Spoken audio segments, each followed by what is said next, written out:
ଏବେ ତ ବହୁତ ଭଲ ଫ୍ରେଶ୍ ଗ୍ରୀନ୍ ମଟର ମିଳୁଛି। ମୁଁ ଆଜି ଗ୍ରୀନ୍ ମଟର ବା ମଟର ଛୁଇଁରେ ଗୋଟେ ନୂଆ ପ୍ରକାର ରେସିପି ବନେଇବି। ହୁଏତ ଆପଣ ଗ୍ରୀନ୍ ମଟରକୁ ଏମିତି କେବେ ବନେଇ ନଥିବେ। ଥରେ ଏମିତି ମୋ ଷ୍ଟାଇଲରେ ଏଇ ଗ୍ରୀନ୍ ମଟର ବା ମଟର ଛୁଇଁକୁ ପ୍ରସ୍ତୁତ କରନ୍ତୁ। ପଖାଳ ଭାତ ହେଉ କି ଗରମ ଭାତ ହେଉ ସବୁଥିରେ ଏ ଖାଇବା ପାଇଁ ଭଲ ଲାଗିଥାଏ। ନମସ୍କାର, ଟ୍ୱିଙ୍କଲ୍ କିଚେନ୍କୁ ଆପଣମାନଙ୍କୁ ସ୍ୱାଗତ।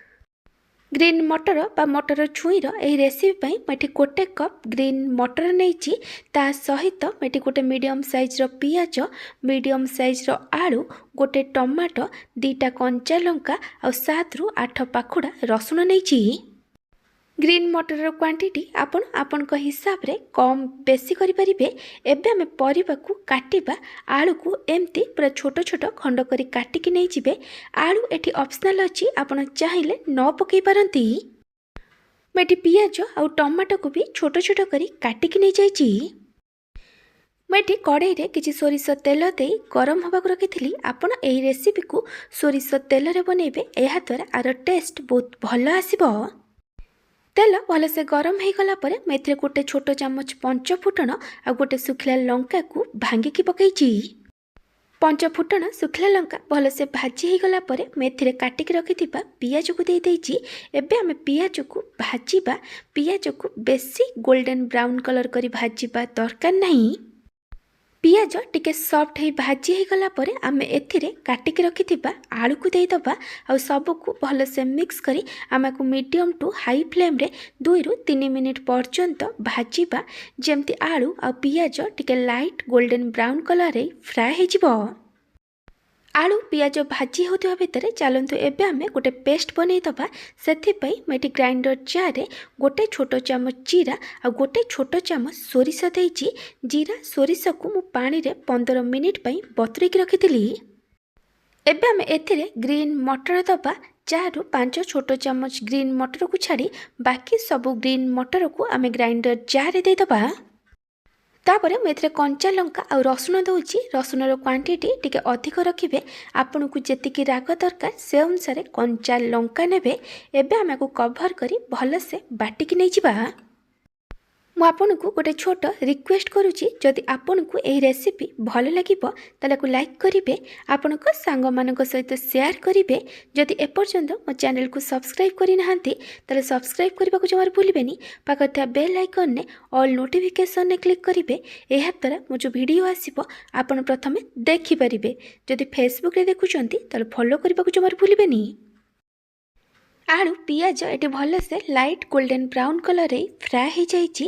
ଏବେ ମୁଁ ଏଥିରେ 1/3 ଟେବୁଲ୍ ସ୍ପୁନ୍ ହଳଦୀ ଗୁଣ୍ଡ ପକାଇଛି। ଏଥିରେ ଆଉ କିଛି ମସଲା ପକାଇବା ଦରକାର ନାହିଁ। ଏବେ ଆମେ ସବୁକୁ ଭଲସେ ମିକ୍ସ କରି ଆମକୁ 20ରୁ 30 ସେକେଣ୍ଡ ପର୍ଯ୍ୟନ୍ତ ଫ୍ରାଏ କରିବା।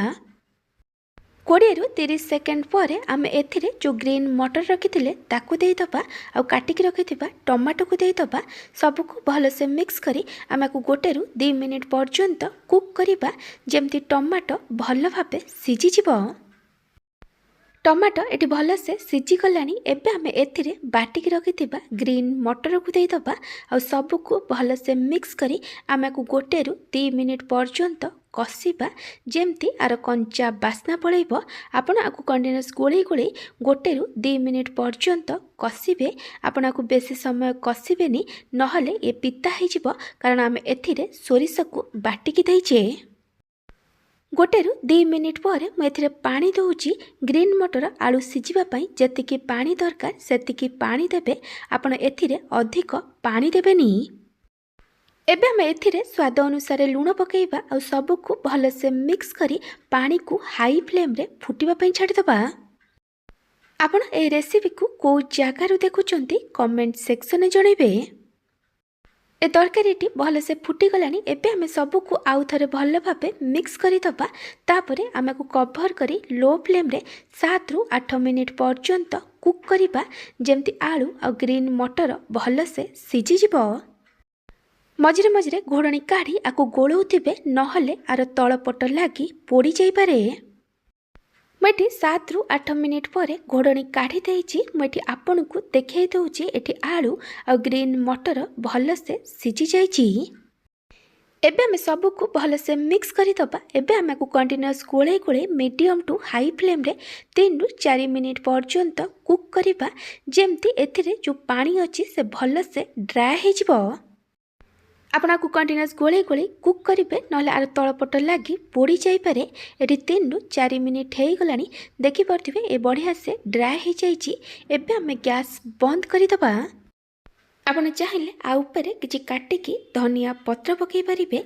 ग्रीन मटर पतुआ ये रेडी हो जाए। जदि आपन को ए ग्रीन मटर पतुआर रेसिपी भल लगी तालाकु लाइक करेंगे, आपण सांग मानक सहित शेयर करेंगे। जदि एपर्यंत मो चैनल को सब्सक्राइब करना तो सब्सक्राइब करने को जमार भूलें।